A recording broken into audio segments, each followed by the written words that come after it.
മോനെ ശുക്കൂറേ, മോനെ ശുക്കൂറേ. എന്താണ് മജീദ്? അന്റെ ബാപ്പ എവിടെടാ?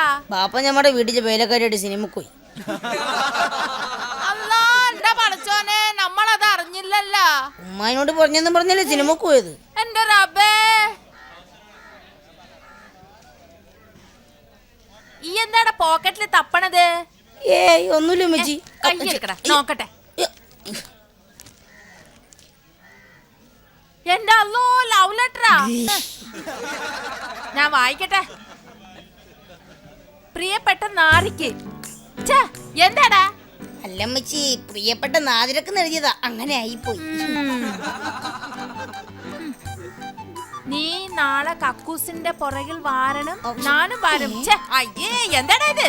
അല്ല, ഞാൻ നാളെ കക്കൂസിന്റെ പുറകെ വരും, നീയും വരണമെന്ന് എഴുതിയതാ, അങ്ങനെ ആയിപ്പോയി. എന്റെ ഉമ്മാച്ചിയും ബാപ്പ പിച്ചിയും മാത്രമേ ഉള്ളൂ. എന്താടാ ഇത്? അല്ല, എന്റെ ഉമ്മച്ചിയും ബാപ്പച്ചിയും എഴുതിയത്, അങ്ങനെ ആയിപ്പോയി. കത്ത് ചിരിക്കുന്നു. അല്ല ഉമ്മച്ചി, കത്ത് ചുരുക്കുന്നു എഴുതിയത്, അങ്ങനെ ആയിപ്പോയി. മോനെ ഇത് പിടിക്ക്. ഉമ്മ ഒരു കാര്യം പറയട്ടെ. കാര്യമാണോ? അല്ലേ, ഇങ്ങനെ പോയാലും മോൻ നാദിരനെ അല്ല ഷക്കീലാനെ വരെ പ്രേമിക്കും. ഞാൻ പോട്ടെ. എങ്ങടെ ഷക്കീലിനെ പ്രേമിക്കാൻ?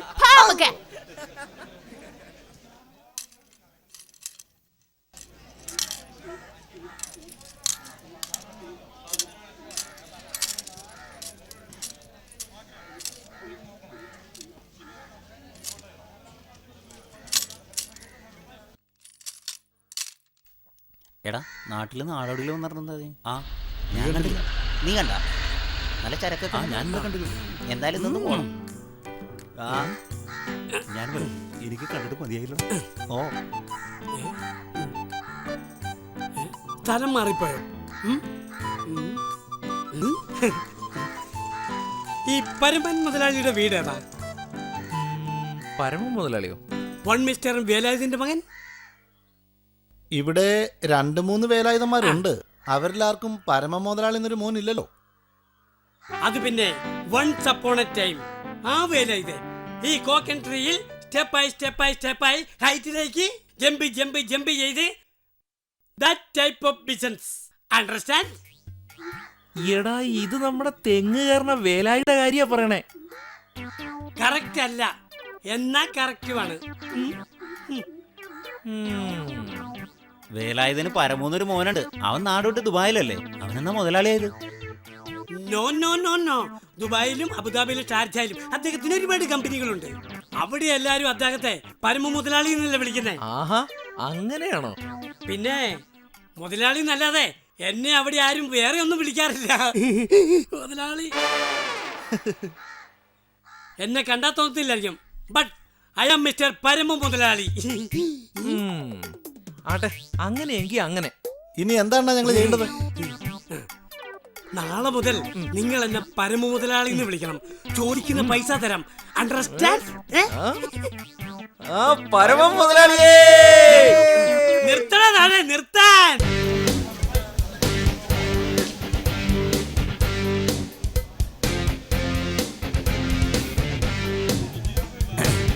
നമസ്കാരം ടീച്ചർ, ഞാൻ സന്ധ്യാവിഷൻ ചാനലിൽ നിന്ന് വരികയാണ്.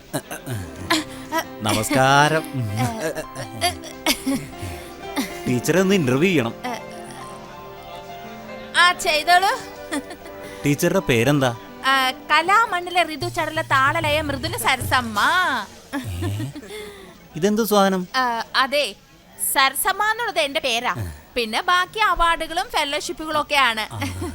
അല്ല, ടീച്ചർ എന്തൊക്കെയാ ഇവിടെ പഠിപ്പിക്കുന്നത്? ഞാൻ ഇവിടെ ഭരതനാട്യം, കുച്ചിപ്പുടി, മണിപ്പൂരി, പാനിപ്പൂരി, ബേൽപൂരി, പിന്നെ മോഹിനിയാട്ടം, അഴിഞ്ഞാട്ടം, കൂടിയാട്ടം, തിരിഞ്ഞാട്ടം, മറിഞ്ഞാട്ടം, അങ്ങനെ പല ആട്ടങ്ങളും പഠിപ്പിക്കുന്നു. അല്ല, ഈ കൂടിയാട്ടം അഴിഞ്ഞാട്ടം എന്നൊക്കെ വെച്ചാൽ എന്തുവാ? അതെ, ഈ കൂടിയാട്ടം എന്ന് പറയുമ്പോഴേ ഈ കുട്ടികളെല്ലാരും കൂടി ഇങ്ങനെ കൂടിയാടുക. അങ്ങനെ ആടിക്കൊണ്ടിരിക്കുമ്പോ മുടി ഇങ്ങനെ അഴിഞ്ഞു വീഴും, അത് മുടിയാട്ടം. പിന്നെ അങ്ങനെ കുറച്ച് കഴിഞ്ഞാൽ ഈ ഡ്രസ്സുകൾ ഇങ്ങനെ ഓരോന്ന് അഴിഞ്ഞഴിഞ്ഞ് വീഴും, അത് അഴിഞ്ഞാട്ടം. ഈ അഴിഞ്ഞാട്ടത്തിനാണ് എനിക്ക് സ്റ്റുഡൻസ് വളരെ കൂടുതൽ. പിന്നെ ഞാനേ ഒരു പുതിയ ഐറ്റംസ് കൂടെ ചേർത്തിട്ടുണ്ട്, അത് ക്യാബറേ. ടീച്ചർ, അങ്ങനെയാണെങ്കിൽ ടീച്ചർ പഠിപ്പിച്ചൊരു കുട്ടിയുടെ ക്യാമറ കണ്ടാ കൊള്ളാന്നുണ്ട്. ഓ, കാണാലോ. മോളയുടെ ഡിവാഡി. ദിവാഡിയോ? ഏർവാടിയുടെ മോളാ. ആ, നമസ്കാരം. ഈ ഡ്രസ് ഇട്ടിട്ടാണോ ക്യാബ്രേ? പിന്നെ നിങ്ങൾ എന്ത് വിചാരിച്ചു? തുണിയില്ലാതെ കളിക്കുന്നോ? ഞാൻ എന്റെ കുട്ടികളെ അങ്ങനെ പഠിപ്പിച്ചിട്ടില്ല, അവരാരും അങ്ങനെ അഴിഞ്ഞാടത്തുമില്ല. മോൾ ഇതിനു മുമ്പ് ഡാൻസ് കളിച്ചിട്ടുണ്ടോ?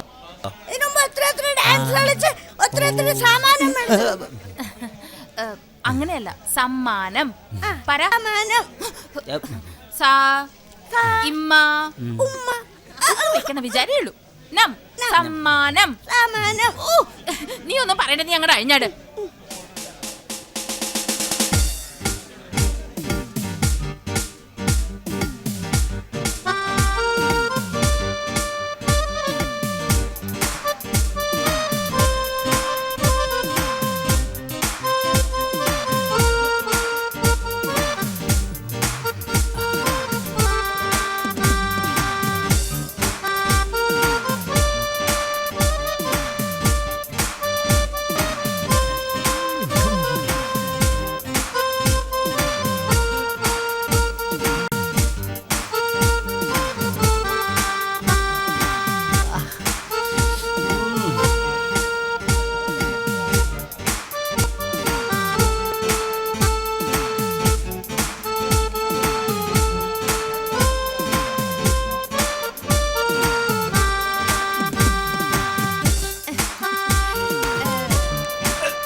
എടാ മഹാബാബി, നിനക്ക് ഇങ്ങനെ ദുർദ്ദേശം ഉണ്ടായിരുന്നെങ്കിൽ ഞാൻ കളിച്ചേനല്ലോ ക്യാബറെ.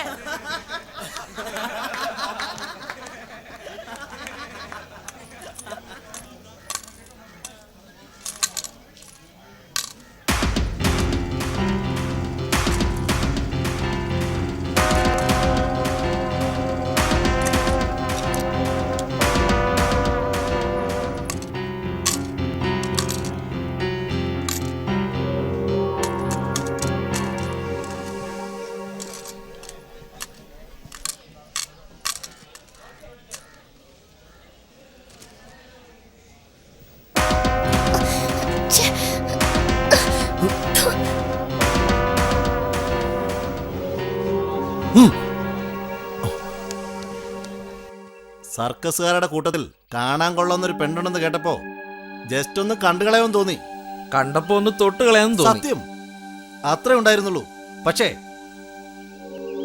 ഇത്രയും ധിക്കാരം കാണിച്ച സ്ഥിതിക്ക് ഇനി ഞാൻ വെറുതെ ഇരുന്ന കൊള്ളൂടാ. ശരിയാ, അത്രയും പേരുടെ മുമ്പിൽ വെച്ചായത് സുരേഷിന്റെ ഇമേജിന് ക്ഷീണമാ. ഒരു പണി കൊടുത്തേ പറ്റൂ. എടുത്തു ചാടണമെന്ന എന്റെ അഭിപ്രായം. അവൾ അത്യാവശ്യം തന്റേടിയാണെന്ന് എനിക്ക് തോന്നുന്നത്. ഇനി ഒരിക്കൽ കൂടി ചമ്മിയാ പിന്നെ കത്തി സുരേഷ്, ഈ പേര് മാനത്തൊന്ന് പൊട്ടിയുണ്ടായതല്ല, ഒരു പെണ്ണല്ലേ എന്ന് കരുതി തത്സമയം ഞാൻ വിട്ടുകളഞ്ഞു, അത്രമാത്രം. പക്ഷേ ഇനി ഞാൻ അവളെ ഒരു പാഠം പഠിപ്പിക്കും.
രണ്ട്, ആ അറിവുകൾ അനുഭവിച്ചറിയാൻ നിങ്ങൾക്ക് ഒരുപാട് അവസരങ്ങളും സൗകര്യങ്ങളും ഉണ്ട്.